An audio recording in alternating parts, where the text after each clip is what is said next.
Notre secours est dans le nom du Seigneur qui a fait le ciel et la terre. Amen. Seigneur Saint-Esprit, nous t'appelons. Nous voulons te rendre honneur et gloire. Toi qui avec le Père et le Fils reçois même adoration et même gloire. Nous voulons t'élever, nous voulons bénir ta présence parmi nous. Toi qui nous donnes sagesse et intelligence pour toute œuvre bonne.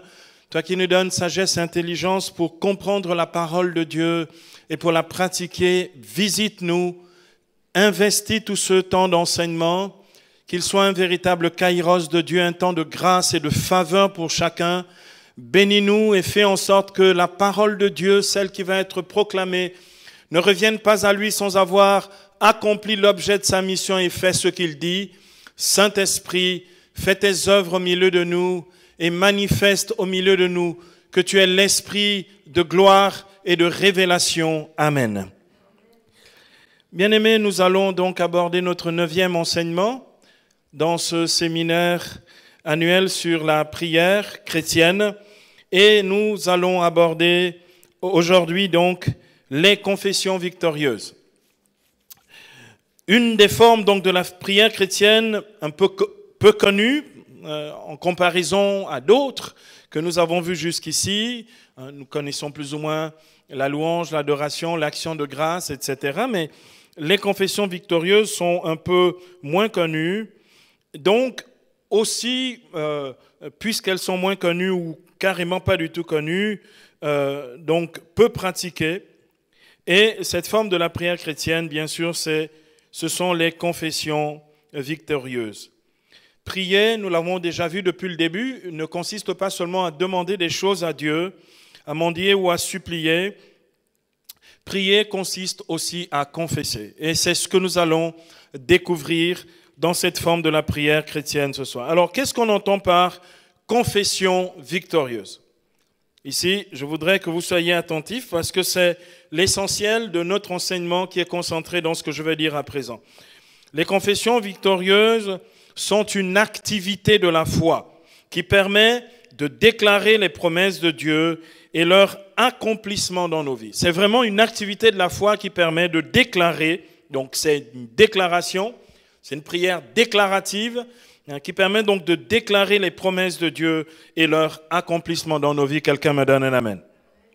Donc, bien aimé, c'est important de réaliser que je l'ai dit il n'y a pas très longtemps à quelqu'un à qui j'ai donné un travail spirituel de 33 jours de prière et la personne m'a dit est-ce que je peux seulement lire les prières?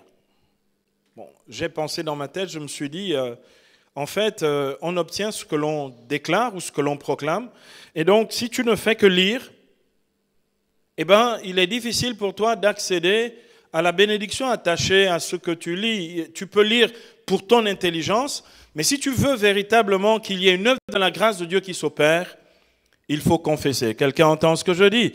Donc, nous obtenons ce que nous confessons. Voilà pourquoi nous avons besoin de confesser pour rentrer dans les bénédictions de Dieu et les accomplissements des promesses de Dieu dans nos vies. Que signifie confessio? Le mot latin confessio, donc, signifie, se traduit en français donc par confession, et signifie aveu, avouer quelque chose. D'accord? On le voit dans la confession, l'aveu de nos péchés, la confession de nos péchés dans le sacrement de la réconciliation. Mais confessio, ou confession en français, signifie aussi témoigner. Témoigner. Quand je confesse quelque chose, je témoigne de quelque chose. Confession signifie aussi, en plus de témoigner, dire sa reconnaissance. Quand on confesse quelque chose, on dit sa reconnaissance. D'accord? Quand je dis que je reconnais que cette personne est une bonne personne, je fais une confession.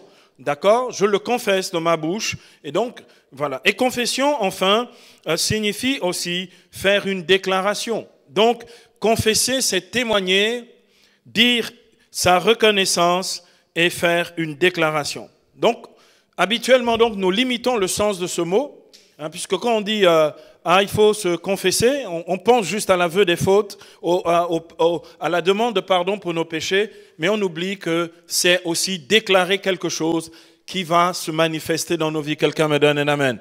Donc nous allons donc apprendre à confesser ce que Dieu lui-même veut réaliser dans nos vies. Celui qui confesse une réalité de foi est celui qui atteste et déclare ce que Dieu dit et ce que Dieu fait ou peut faire dans sa vie. Si je confesse que Dieu est ma santé, si je le confesse, d'accord, en fait, je confesse qu'il est El Rapha, comme on le voit dans Exode au chapitre 15, verset 26, c'est-à-dire il est le Seigneur qui guérit. Et comme dit Isaïe 53, 5, je confesse en même temps que c'est dans ces meurtrissures que je trouve la guérison. Quelqu'un me donne un amen. Mais il faut que je le confesse. Il ne suffit pas juste, bien-aimé, il ne suffit pas juste que je dise j'aimerais que le Seigneur me garde en pleine santé. Je vais vous donner ici juste un témoignage rapide d'une confession victorieuse. Il y a 2 jours, je suis allé faire mon test de dépistage au Covid-19. D'accord ? Eh bien, à un moment, j'ai eu une certaine panique dans mon cœur me disant, et si le test était positif ? J'ai renversé cette pensée négative en confessant, je confesse au nom de Jésus que mon test est négatif. D'accord ? Eh bien, aimé, mon test est négatif. Il y a des chrétiens dans le coin. Donc, nous avons besoin de confesser ce que nous obtenons. Et nous pouvons juste être mus par nos émotions, les sentiments négatifs du moment. Confesse ce qui te permettra de sortir de la situation dans laquelle tu te trouves. Au nom de Jésus, quelqu'un me donne un amen. Je ne sais pas quel est ton état d'âme cet après-midi, mais si ton état d'âme t'empêche d'être en paix avec toi-même et avec ton Dieu, confesse la victoire de Jésus sur tes sentiments et sur tes émotions. Amen. Bien-aimés, nous avons besoin d'apprendre à confesser ce que Dieu a promis et qui doit s'accomplir dans nos vies. Le fait de le confesser, c'est le reconnaître comme vrai, c'est le déclarer comme déjà réalisé dans ma vie, et c'est aussi témoigner à moi-même que Dieu va l'accomplir. Ça veut dire, bien-aimé, quand je confesse, en fait, je rends un témoignage vis-à-vis de moi-même. En fait, je témoigne que mon Dieu est capable de faire ces choses dans ma vie. Et bien-aimé, de temps en temps, on a l'impression qu'il faut supplier longtemps pour que Dieu soit capable de faire quelque chose dans ma vie. Bien-aimé, il n'est pas capable parce que je supplie longtemps, il est capable parce qu'il est Dieu. Oh, donne-moi un vrai amen. Et nous avons donc besoin, bien-aimé, que les confessions victorieuses nous emmènent à cette maturité spirituelle de l'activité de la foi pour que nous ne soyons pas des gens qui, de temps en temps, sont exaucés et puis, des fois, ils disent, est-ce que vraiment cette fois-ci, ça va marcher ? Tu obtiens ce que tu confesses. Il y a des chrétiens dans le coin ici. Et donc, bien aimé, c'est important de basculer ce soir et d'aller un peu plus loin dans cette façon de vivre la foi et de vivre la prière où véritablement, ici, on est adulte dans la foi. Ici, on n'est pas des balbutiants, des commençants dans les choses de la prière. Ici, on est adulte dans la foi. Vous allez voir un peu plus loin, ça nécessite de connaître les Écritures, par exemple. Ça, c'est un degré dans l'activité de la prière qui fait que je suis obligé de grandir et d'accepter de grandir en maturité spirituelle pour que ma vie de foi ne soit pas celle... Vous savez, les enfants, quand on est enfant, ce que l'on sait faire, c'est de demander. On a un problème, on demande. D'accord ? Aux parents. J'ai besoin d'argent, je demande aux parents. J'ai besoin de quelque chose, je demande aux parents. Mais quand on devient grand, et c'est ça la maturité spirituelle, on est autonome. Et quand on est autonome, on sait quoi faire pour obtenir ce dont on a besoin.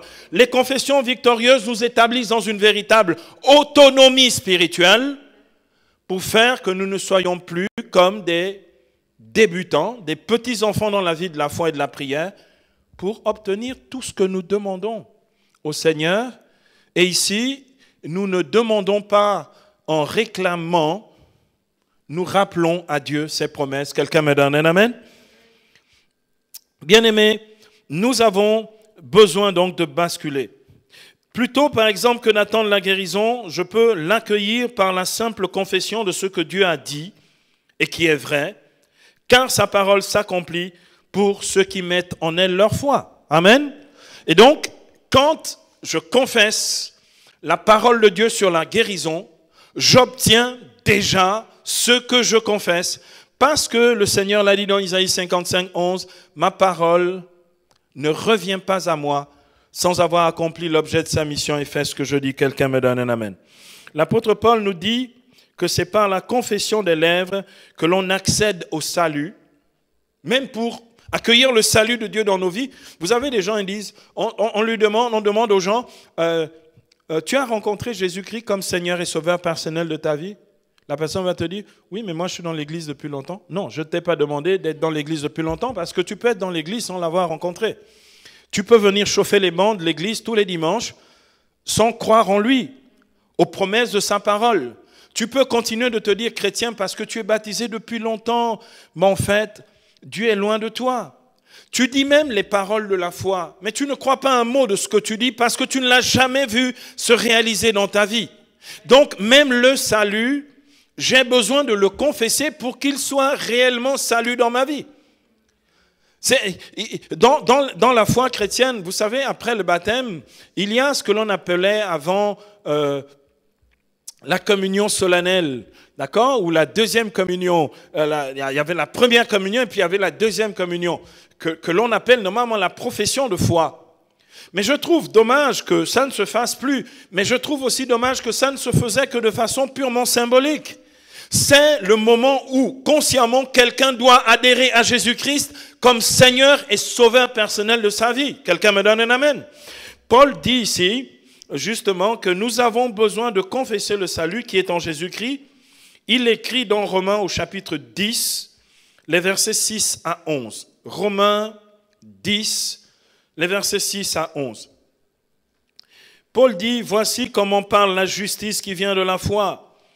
Ne dis pas dans ton cœur qui montera au ciel, ce qui signifie en faire descendre de Christ, ou qui descendra dans l'abîme, ce qui signifie faire remonter le Christ d'entre les morts. Que dit-elle encore? La parole est tout près de toi, elle est dans ta bouche et dans ton cœur. C'est la parole de la foi que nous proclamons. Et si ta bouche confesse que Jésus-Christ est Seigneur, si tu crois dans ton cœur que Dieu l'a ressuscité des morts, tu seras sauvé. Car c'est en croyant de son cœur qu'on parvient à la justice et c'est en confessant de sa bouche qu'on parvient au salut. Selon ce que dit l'Écriture, quiconque croit en lui ne sera pas déçu. Quelqu'un me donne un amen? Quiconque croit n'est pas déçu. Regardez, dans la confession du salut ici, d'accord, qui n'est pas en concurrence avec la confession ou la profession de foi, d'accord, la confession du salut engage chacun personnellement. Si ta bouche confesse, si tu crois dans ton cœur, tu seras sauvé. En fait, il n'y a même pas de distance entre l'une et l'autre. On ne dit pas, on va réfléchir et puis on va voir si tu es prêt ou pas. Si ta bouche confesse, si tu crois, tu es sauvé. C'est immédiat, c'est instantané. Donc ça veut dire que la confession emmène l'accomplissement de ce que tu confesses. Il y a des chrétiens dans le coin ici. Paul nous fait savoir que celui qui confesse quelque chose de sa bouche obtient l'objet de sa confession. Car il affirme à propos de l'œuvre du salut que c'est en confessant de sa bouche qu'on parvient au salut dans Romains 10, 10. C'est donc en confessant dans la foi ce que Dieu a promis qu'on parvient aussi à l'obtenir. Et bien aimé, c'est essentiel ce que je viens d'affirmer ici. C'est vraiment en confessant dans la foi ce que Dieu a promis qu'on parvient aussi à l'obtenir. Quelqu'un me donne un amen? Il s'agit ici du pouvoir de la parole que Dieu lui-même a donné aux hommes au moment de la création. Lorsque Dieu dit de nommer les créatures, au chapitre 2 de la Genèse, Dieu donne un pouvoir spirituel aux hommes sur les éléments de la nature. Et quand Dieu nous donne la capacité de prier dans la foi, il nous donne le même pouvoir. Notre prière est capable d'arrêter des guerres. Notre prière est capable de ressusciter des morts. Notre prière est capable de changer le cours des événements de notre vie. Notre prière et la parole de la prière qui sort de notre bouche a réellement un réel pouvoir au nom de Jésus. Amen. Il faut le croire, il faut le savoir. Bien-aimés, il s'agit donc du pouvoir de la parole que Dieu lui-même a donné aux hommes. En effet, il est écrit dans Proverbes au chapitre 18, verset 21, un passage de l'Écriture qui est souvent cité à tort et à travers. Proverbes 18, verset 21, la mort et la vie sont au pouvoir de la langue. Suivant son choix, on mangera ses fruits. Suivant son choix, on mange. Si tu confesses la mort, tu auras les fruits de la mort. Si tu confesses la vie, alléluia, tu auras les fruits de la vie. Que confesse ta bouche? Que confesse ta bouche? Il y a donc un vrai pouvoir dans les paroles que nous confessons. Ce que nous confessons, bien-aimés, peut générer la vie ou la mort, la bénédiction ou la malédiction. Regardez comment les parents ici en Afrique, habituellement, lorsqu'ils sont en colère et fâchés contre les enfants, ils les maudissent. L'apôtre Paul dit dans Romains chapitre 12, verset 21, il dit « Bénissez, ne maudissez pas ». Quelqu'un me donne un amen. Nous avons donc besoin de réaliser que les paroles qui sortent de notre bouche ont un réel pouvoir. Et donc nous devons user de la parole avec beaucoup de sagesse et beaucoup de tempérance. Bien aimé, beaucoup de choses nous arrivent parce que nos bouches les ont un jour confessées. Et il y en a qui tout d'un coup après se demandent « Ah, mais pourquoi ceci m'arrive? Il y a des sorciers qui veulent du mal dans ma famille, sur ma vie. » Non, c'est des choses que toi-même tu as confessées. Bien aimé, les gens qui font des mauvais rêves, qui ont des rêves divinatoires où ils sont poursuivis, etc., etc. Et qui le matin en se levant confessent ces choses-là, les font arriver dans leur vie. Faites attention à ce que vous confessez de vos lèvres, bien-aimés, parce que la vie et la mort sont au pouvoir de la langue et de ce que nous confessons. Bien-aimés, comme dit Don Gossett, qui est un grand charismatique américain, Don Gossett, dans son best-seller que je vous recommande à lire, intitulé « Le fruit de nos paroles », Don Gossett donne comme sous-titre à son grand titre « Le fruit de nos paroles », il dit « Il y a de la dynamite dans les paroles ». Et il enseigne dans cet ouvrage, il enseigne comment justement utiliser dans toutes les circonstances de notre vie la confession de la parole de Dieu pour obtenir les miracles attachés à cette parole. Quelqu'un me donne un amen. J'aime bien ce que dit Jésus dans Luc 4, 21. Jésus dit que cette parole, c'est aujourd'hui, donc à cause de la foi, c'est aujourd'hui que cette parole de l'Écriture s'accomplit pour vous qui l'entendez. Quand tu la confesses, tu l'entends. Et quand tu l'entends, elle s'accomplit. Quelqu'un me donne un amen. Donc attention, bien-aimés. Il y a, comme dit Don Gossett, il y a de la dynamite dans vos paroles. L'auteur du Qoheleth déclarait en effet dans Qoheleth au chapitre 10, verset 12. Le Qoheleth, c'est l'Ecclésiaste dans d'autres Bibles. L'auteur du Qoheleth déclarait ceci. Les paroles de la bouche du sage sont pleines de grâce, mais les lèvres de l'insensé le dévorent. Les paroles du sage sont pleines de grâce. Eh bien, aimés, nous devons devenir des hommes sages dans le Christ. Les paroles du sage, c'est pour ça que nous devons être pondérés, tempérés dans la parole. Ne confesser que la bénédiction et la grâce. Quelqu'un a entendu ce que je viens de dire? Et donc, il est dit que les paroles de la bouche du sage sont pleines de grâce. Les Nazaréens avaient reconnu la même chose dans les paroles de Jésus. Il est dit que dans Luc, au chapitre 4, verset 22, toujours que je viens de citer, il est dit que tous étaient émerveillés devant les paroles pleines de la grâce qui sortaient de sa bouche. Et bien aimé, ça veut dire quoi? Que quand le Christ parlait, il ne parlait pas pour ne rien dire. Bien aimé, faites attention, regardez. Notre attitude souvent trop plaintive, souvent trop critique, souvent trop dans les ragots, etc. Ce type d'attitude, comment on dit, appauvrissent, affaiblissent l'autorité, le pouvoir, la puissance de la parole de notre bouche. Est-ce que quelqu'un entend ce que je dis ici? Mets de l'ordre dans ça parce que la bouche, les paroles qui sortent de la bouche du sage sont pleines de grâce. Que Dieu fasse Puisse Dieu faire en sorte que les paroles qui sortent de notre bouche soient pleines de grâce. Quelqu'un me donne un amen. C'est ce que dit le Qoheleth au chapitre 10, verset 12. Mais le sage dit ailleurs dans le livre des Proverbes, dans Proverbe 10, verset 11, Proverbe chapitre 10, verset 11, il est écrit « La bouche du juste est une source de vie ». Alléluia. La bouche du juste, bien aimé, c'est pas seulement, il s'agit plus ici seulement de ce qui sort. Il s'agit du cœur dans lequel je conçois, je pense, ce qui sort de ma bouche. Si j'ai un cœur juste, d'accord, les paroles qui sortent de ma bouche seront pleines de vie. Quelqu'un me donne un amen. Eh bien aimé, ici, c'est une vraie leçon de maturité dans la foi. Il suffit donc pas juste de faire des nuits de prière où on va beaucoup parler. Deux choses sont requises ici. Il nous faut de la sagesse et elle se trouve dans la parole de Dieu. Quelqu'un me donne un amen. Et il nous faut de la justice, c'est-à-dire de la rectitude intérieure. Saint Jacques dit dans Jacques 5 qu'il y a des prières que Dieu... Pourquoi vous n'êtes pas exaucés, dit l'apôtre Saint Jacques. Il dit parce que vous priez mal et vous demandez pour vos propres convoitises. Ça veut dire que ton cœur n'est pas droit, il n'est pas juste. Et donc, la vie ne peut pas sortir de ta bouche.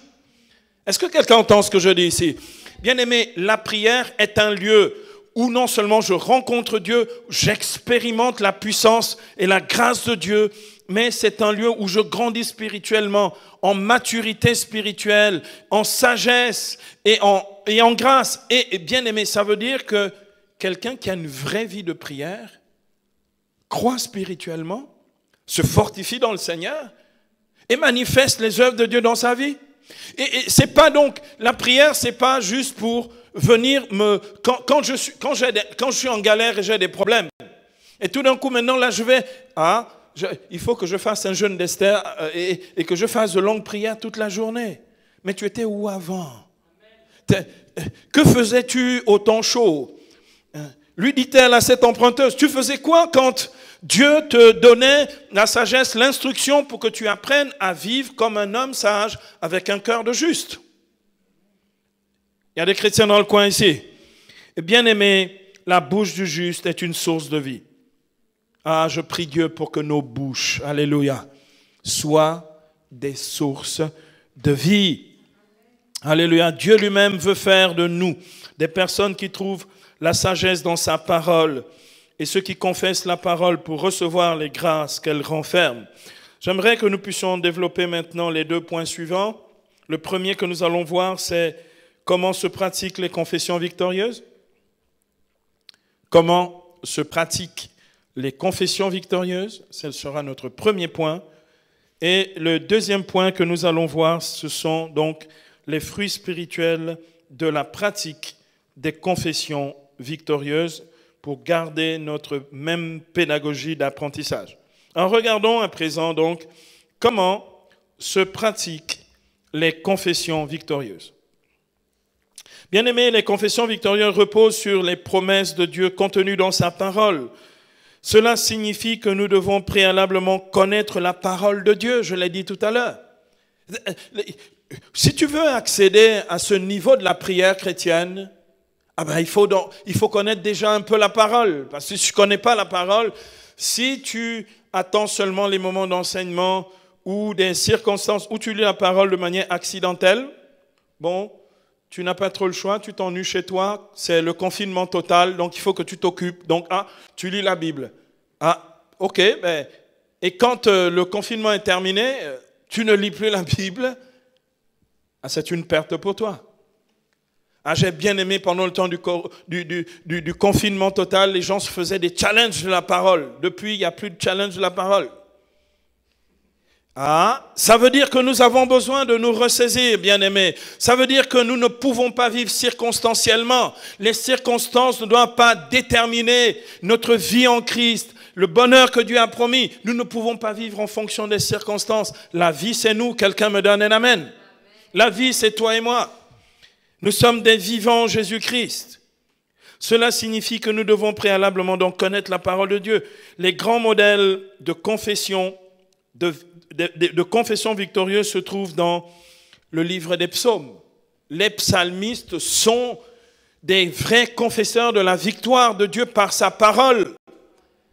Et nous devons donc apprendre apprendre des anciens dans le livre des psaumes. Je vais vous en faire une démonstration à présent. Bien-aimés, par exemple, je vais vous faire une démonstration totale ici. Par exemple, dans le psaume 22 ou psaume 23, d'accord, il est psaume 22 en hébreu et il est psaume 23 en grec et en latin.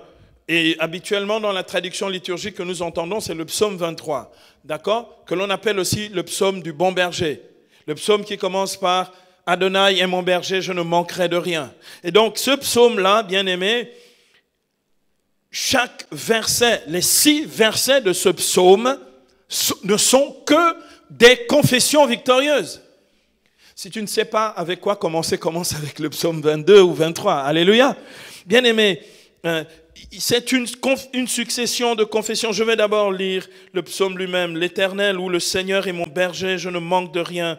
Il me fait reposer dans de verts pâturages. Il me mène près des eaux rafraîchissantes.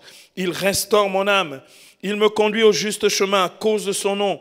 Même quand je marche dans la vallée de l'ombre et de la mort, je ne crains aucun mal, car tu es avec moi, ma houlette, ta houlette et ton bâton me rassurent.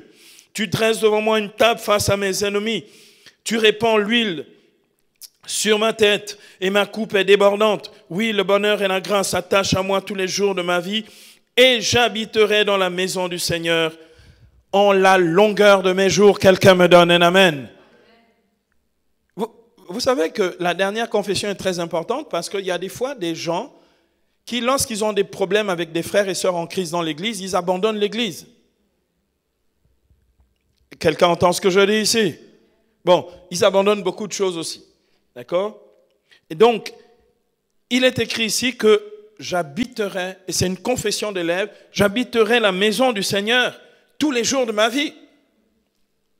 Eh bien, aimé, c'est pas moins important que le Seigneur est mon berger, je ne manque de rien. Ça veut dire que même pour se maintenir dans la maison de Dieu et ne pas devenir un enfant prodigue, j'ai besoin de confesser que ma demeure est la maison du Seigneur tous les jours de ma vie. Amen. Reprenons à présent, bien-aimés, ce psaume en le transformant en confession victorieuse. Je vais vous faire la démonstration. Je crois et je confesse que le Seigneur est mon berger, mon protecteur et mon Dieu. Je confesse qu'il veille sur chaque détail de ma vie et il ne me fait manquer de rien, car il pourvoit à tous mes besoins avec grâce dans le Christ Jésus. Il est mon Père et je l'aime au nom de Jésus. Ça, c'est que le premier verset. Le deuxième, je crois et je confesse que l'Éternel Dieu guide ma vie par le Saint-Esprit paraclet. Voilà pourquoi je trouve en lui le repos, la consolation et le réconfort. Et je dis Amen à cette vérité, car son esprit habite en moi et fait de moi son temple au nom de Jésus. Je crois et je confesse que je peux prendre appui sur l'autorité du nom de Jésus pour la restauration et l'affermissement de mon âme. Aussi je confesse que le bon berger guide mon âme sur le juste chemin à cause de son saint nom. Il est ma force, mon appui, au nom de Jésus. Alléluia. Je crois et je confesse que même quand je passe par l'ombre de la vallée de la mort, je n'ai rien à craindre, car le Christ m'a affranchi du pouvoir de la mort par sa résurrection, car quiconque croit en lui, même s'il meurt, celui-là vivra. Je confesse que l'enfer éternel et la mort ne seront pas mon partage au nom de Jésus. Alléluia. Je crois et je confesse que le Seigneur a dressé un mur infranchissable entre moi et mes ennemis, que ce soit des hommes méchants, des sorciers ou des démons, et je triomphe glorieusement par celui qui m'a puissamment armé selon la vigueur de sa force, car c'est lui qui m'a donné tout pouvoir pour marcher sur les serpents et les scorpions et sur toute la puissance de l'ennemi. Je confesse que dans tous les combats de ma vie, je suis plus que vainqueur par celui qui m'a aimé au nom de Jésus. Je crois et je confesse que le Seigneur a toujours accompli sa parole dans ma vie parce qu'il m'a oint d'Esprit Saint et de puissance. Il a parfumé ma vie par cette onction qui est la bonne odeur du Christ et m'a équipé de ses vertus, de ses dons et de ses charismes. Je confesse que je trouve dans l'Esprit Saint toute ma plénitude, car c'est lui qui atteste à mon esprit que je suis enfant de Dieu. Et il fait déborder ma coupe par le fruit de sa grâce, son amour, sa paix et sa joie. Au nom de Jésus. Je crois et je confesse Que la grâce et le bonheur de Dieu s'attachent à moi selon sa promesse tous les jours de ma vie. Je confesse pour cela que les tristesses du temps présent n'ont rien de comparable à la gloire qui doit se révéler en moi. Car le Seigneur bénit toutes mes entreprises et me fait réussir dans tout ce que j'entreprends. Il est mon Dieu, mon berger et mon Père. Il est le Dieu fidèle dans ma vie. Je l'aime et je le glorifie au nom de Jésus. Bien-aimés, je viens de confesser le psaume 23, mais je viens de faire mes propres confessions sur la base de cette parole. Comme on peut le voir, les confessions victorieuses sont une appropriation personnelle de la parole de Dieu et une adhésion de foi à ce que Dieu dit. C'est donc ça, en fait. Une appropriation personnelle. Je m'approprie la parole et j'adhère par la foi totalement à ce que Dieu me dit. Bien-aimés, sur un plan pratique maintenant, sur quoi reposent les confessions victorieuses? D'accord? Les confessions victorieuses reposent sur 3 éléments essentiels que je vais vous donner à présent. Sur 3 éléments essentiels. Le premier de ces éléments, c'est l'activité de la foi. C'est pourquoi il faut avoir acquis un peu de maturité spirituelle pour pouvoir y entrer. Donc, bien-aimés, la première chose, c'est l'activité de la foi, comme il est écrit dans Marc 11, 24. Tout ce que vous demandez en priant, croyez que vous l'avez déjà reçu, et cela s'accomplira. Amen. L'activité de la foi, c'est pas attendre que ça arrive, c'est de croire que c'est déjà arrivé. Et j'active ma foi parce que je suis sûr du Seigneur. Je suis tellement sûr de lui que je peux confesser ce que je vais obtenir. Il y a des chrétiens dans le coin. C'est donc l'activité de la foi, c'est le premier point. La deuxième chose dans la pratique des confessions victorieuses, c'est la confession de la parole de Dieu. La confession de la parole de Dieu, comme je viens de le faire avec le psaume 23, qui contient donc les promesses de ce que j'attends, comme le Seigneur le déclare dans le livre du prophète Isaïe, que j'ai déjà cité, Isaïe 55, 11. La parole qui sort de ma bouche ne revient pas à moi sans effet, mais elle exécute ce que j'ai voulu et accomplit ce pourquoi je l'ai envoyée. Comme Dieu vient de me dire que la parole qui sort de sa bouche s'accomplit, je confesse cette parole pour attendre son accomplissement et voir cet accomplissement. Amen. Car justement, la parole de Dieu, ce n'est pas juste un discours humain. En effet, l'auteur de la lettre aux Hébreux, dans Hébreux 4.12, nous dit « vivante et efficace est la parole de Dieu ». Amen. Et bien aimé, c'est parce qu'elle est vivante et efficace que je la confesse pour qu'elle soit vivante et efficace dans ma vie. Il y a des chrétiens dans le coin? Troisième élément essentiel dans la confession de la victoire ou les confessions victorieuses, il s'agit de confesser les promesses de Dieu dans le nom victorieux de Jésus. Dans le nom victorieux de Jésus. Et donc, bien aimé, lorsque l'Église prie, elle prie toujours par Jésus le Christ notre Seigneur. Elle confesse toujours son nom dans ses prières. Et bien aimé, la confession des promesses dans le nom victorieux de Jésus, comme Jésus lui-même l'assure à ses disciples en déclarant dans Jean 14, 13. Jean 14, 13. Tout ce que vous demanderez en mon nom, je le ferai, afin que le Père soit glorifié dans le Fils. Tout ce que vous demanderez en mon nom. Enlève demander, mais confesser. Tout ce que vous confesserez en son nom, il le fera. Il y a des chrétiens dans le coin. Il le fera. En effet, il n'y a pas de salut. Il n'y a pas d'exaucement. Il n'y a pas de don de Dieu en dehors de son nom, comme dit Acte 4.12, il n'y a pas sous le ciel un autre nom donné aux hommes par lequel nous puissions être sauvés. Donc, bien aimé, 3 choses pour confesser la victoire et obtenir l'objet de ce que nous confessons. C'est donc, je récapitule, l'activité de la foi, la confession de la parole et la confession dans le nom victorieux de Jésus. Quelqu'un me donne un amen.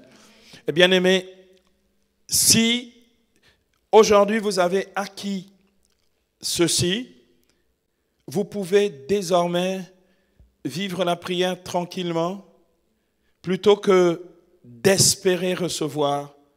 Vous pourrez véritablement exercer la foi, comme dit Hébreux 11.1, qui est la ferme assurance des biens que l'on espère et la garantie de ce que l'on ne voit pas. Or, ici, j'attendais un vrai amen. Bien aimé, la ferme assurance est la garantie. Assurance et garantie de ce que l'on ne voit pas, mais que l'on confesse, que l'on obtient par la confession de ses lèvres. Quelqu'un me donne un amen. Voyons, deuxième point à présent, bien aimé, les fruits spirituels des confessions victorieuses. Bien aimé, comme nous l'avons déjà vu, nous récoltons ce que nous confessons, un peu comme nous récoltons ce que nous semons. La confession des lèvres est une semence de victoire, une semence d'exaucement. Nous récoltons ce que nous confessons de nos lèvres. Voilà pourquoi nous pouvons relever les fruits spirituels de la confession des lèvres ou de la confession victorieuse de nos lèvres.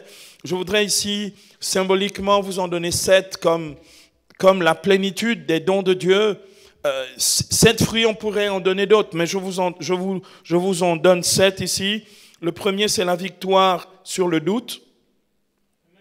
Bien aimé, je dis amen à ça. Pourquoi? Parce que même lorsque l'on est dans une démarche de prière, nous avons des hésitations à croire ou des lenteurs à croire. Le doute, quelquefois, va venir faucher le peu d'espérance qu'il y a. Si tu veux prendre de vitesse le doute et que tu triomphes du doute, confesse de tes lèvres. Il y a des chrétiens dans le coin. Donc, premier fruit, donc, la victoire sur le doute. Deuxième fruit, l'activité soutenue de la foi. Pas seulement l'activité de la foi, soutenue de la foi. L'activité soutenue de la foi. C'est le deuxième fruit lorsque je pratique les confessions victorieuses. Troisième fruit, les exaucements permanents. Les exaucements permanents. C'est-à-dire que quand tu pratiques la prière de la confession des lèvres, tu ne t'attends pas seulement aux exaucements, tu es exaucé. Amen. Et donc, des exaucements permanents. Quatrième fruit, la vie dans le miraculeux. Oh, donne-moi un amen ici. La vie dans le miraculeux. Bien aimé, c'est pourquoi je dis, avec les confessions victorieuses, on accède à un haut niveau de maturité spirituelle. La vie dans le miraculeux. Pas un miracle de temps en temps parce que, Dieu est miséricordieux. Non, un miracle, le miraculeux permanent parce que je m'attends à Dieu tout le temps dans ma vie. Donc, quatrième fruit, la vie dans le miraculeux. Cinquième, l'intelligence de la parole de Dieu. Bien aimés, ceux qui confessent la parole grandissent aussi dans une forme d'intelligence et de sagesse liée à la parole de Dieu. Amen. Et c'est très, très important. Donc, un des fruits de la confession, des confessions victorieuses, puisque nous confessons les promesses de la parole, ça nous donne aussi l'intelligence sur la parole. Et j'ai rencontré des quantités de personnes comme ça qui, parce qu'elles prient avec la parole, en confessant la parole, sont intelligentes sur la parole de Dieu. Ensuite, bien aimé, sixièmement, l'autorité de la foi. Comme fruit. D'accord? Sixième fruit, donc l'autorité de la foi. Quand je confesse, confesser, c'est affirmer, bien-aimé. Confesser, c'est déclarer, nous l'avons vu.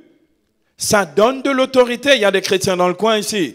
Et septième fruit, c'est la force de l'espérance qui ne déçoit pas ou qui ne déçoit point. Amen. Il y a une force spirituelle qui t'est donnée. La force de l'espérance qui ne déçoit point. Alléluia. Bien-aimés, voilà ce que je voulais partager avec vous aujourd'hui sur les confessions victorieuses, cette forme de la prière qui nous donne véritablement de voir Dieu à l'œuvre et agir puissamment dans nos vies parce que justement, notre foi est puissamment fortifiée par le Seigneur lui-même et nous voyons les promesses de sa parole s'accomplir. Amen. Bien-aimés, nous allons nous lever dans sa présence et nous allons à présent demander, nous allons confesser véritablement toutes sortes de choses pour, à partir de ce moment précis de l'année, jusqu'à la fin de l'année 2020, ce que nous allons confesser maintenant, c'est ce qui va s'attacher s'afficher à nous pour ce mois de juillet jusqu'au mois de décembre 2020. Amen.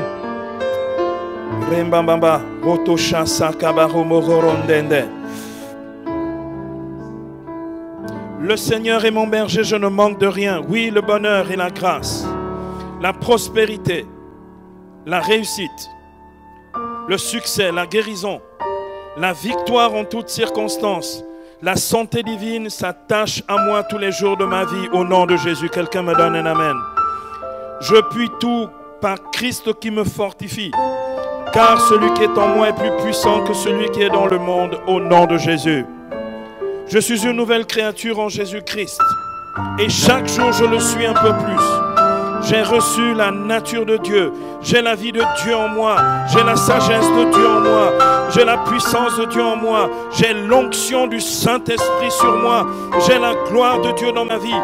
Christ habite en moi, je suis le temple du Saint-Esprit, je marche par l'Esprit et j'agis par l'Esprit au nom de Jésus.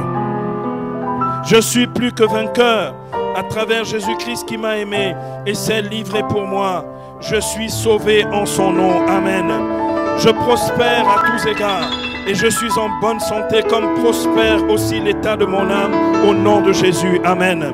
Je confesse selon sa parole que toutes les fois que je donne quelque chose à quelqu'un, le Seigneur me donne en retour une bonne mesure pleine, tassée et débordante au nom de Jésus. Je confesse que Christ lui-même a pris mes infirmités et s'est chargé de mes maladies. Et c'est par ses meurtrissures que je suis guéri et en bonne santé. Le Seigneur est ma guérison et la santé divine habite en moi au nom de Jésus. La parole de Dieu ne s'éloigne pas de ma bouche.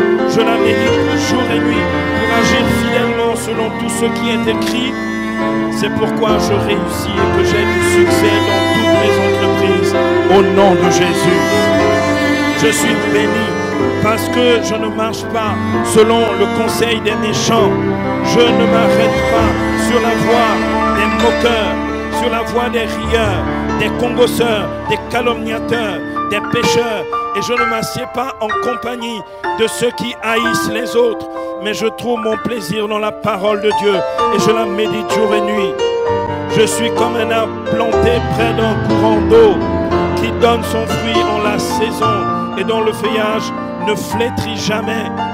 Tout ce que je fais me réussit au nom de Jésus. Je reconnais la grâce de notre Seigneur Jésus-Christ, lui qui pour moi s'est fait pauvre de riche qu'il était, afin que par sa pauvreté je sois enrichi. Je confesse que je suis un créateur de richesse au nom de Jésus. Mon Dieu pourvoit à tous mes besoins selon sa richesse avec gloire et magnificence dans le Christ Jésus. J'ai confiance en mon Dieu car je cherche d'abord et avant tout son royaume et sa justice. C'est pourquoi tout m'est donné au bon moment et en surabondance au nom de Jésus. Christ m'a racheté de la malédiction d'Adam, désobéissance, rébellion, malédiction en tout genre, maladie, pauvreté, échec, étant devenu malédiction pour moi, afin que je puisse avoir accès à la bénédiction des enfants d'Abraham, en santé, succès, prospérité, victoire et vie éternelle au nom de Jésus. Amen. L'esprit de vérité demeure en moi et m'enseigne toutes choses, car il me conduit dans la vérité tout entière au nom de Jésus. Amen. Jésus qui n'a point connu le péché s'est fait péché pour moi, afin que je devienne en lui justice de Dieu. Je confesse que je marche en nouveauté de vie au nom de Jésus. Amen. J'appartiens à Dieu et j'ai vaincu Satan ainsi que ses œuvres de ténèbres, péché, ensorcellement, lien et héritage occulte, mensonge, méchanceté, jalousie et haine. Car celui qui est en moi est plus puissant que les esprits méchants qui sont dans le monde au nom de Jésus. J'ai l'autorité de marcher sur les serpents et les scorpions, ainsi que sur toute la puissance de l'ennemi. et rien ne pourra me nuire au nom de Jésus. Je crois et je confesse que tout ce que je demande au Père dans le nom de Jésus-Christ, il me l'accorde. Je le crois de tout mon cœur à cause du nom de Jésus. Amen. Grâce soit rendue à Dieu qui me donne la victoire au nom de notre Seigneur Jésus-Christ. Quelqu'un me donne un amen. Je confesse que Dieu m'a délivré de la puissance des ténèbres et m'a transporté dans le royaume de son Fils bien-aimé. Il a brisé toutes mes peurs. Il m'a dégagé de tout ce qui m'oppressait. C'est pourquoi je suis établi dans son règne. Au nom de Jésus. Amen. Mon âme bénit l'Éternel. Que tout ce qui est en moi bénisse son saint nom. Je n'oublie aucun de ses bienfaits. Il pardonne tous mes péchés et me guérit de toute maladie. Il délivre ma vie de la fausse et me couronne d'amour et de tendresse. C'est lui qui rassasie de bien ma vie et renouvelle comme l'aigle ma jeunesse. Au nom de Jésus. J'obéis à la voix de l'Éternel mon Dieu, en observant et en mettant en pratique tous ses commandements. L'Éternel, mon Dieu, m'élève au milieu de ma génération et je confesse toutes les bénédictions qui s'attachent à moi. Je suis béni par le Seigneur dans la ville. Je suis béni par le Seigneur dans les œuvres de mes mains, mes études, mon travail, mes affaires, au nom de Jésus. Les fruits de mes entrailles sont ainsi que tous les produits de mon travail sont bénis au nom de Jésus. Je suis béni quand je voyage. Je suis béni quand je reviens au nom de Jésus. L'Éternel me donne la victoire sur tous les ennemis qui m'entourent et qui s'acharnent contre moi au nom de Jésus. L'Éternel a ordonné la bénédiction d'être avec moi dans mon compte bancaire, dans mes relations, dans ma vie spirituelle, dans tout ce que je fais et dans toutes mes entreprises, au nom de Jésus. Gloire au Père, au Fils et au Saint-Esprit, comme il était au commencement, maintenant et toujours, et dans les siècles des siècles. Amen. Gloire au Père, au Fils et au Saint-Esprit, comme il était au commencement, maintenant et toujours, et dans les siècles des siècles. Amen. Gloire au Père, au Fils et au Saint-Esprit, comme il était au commencement, maintenant et toujours, et dans les siècles des siècles.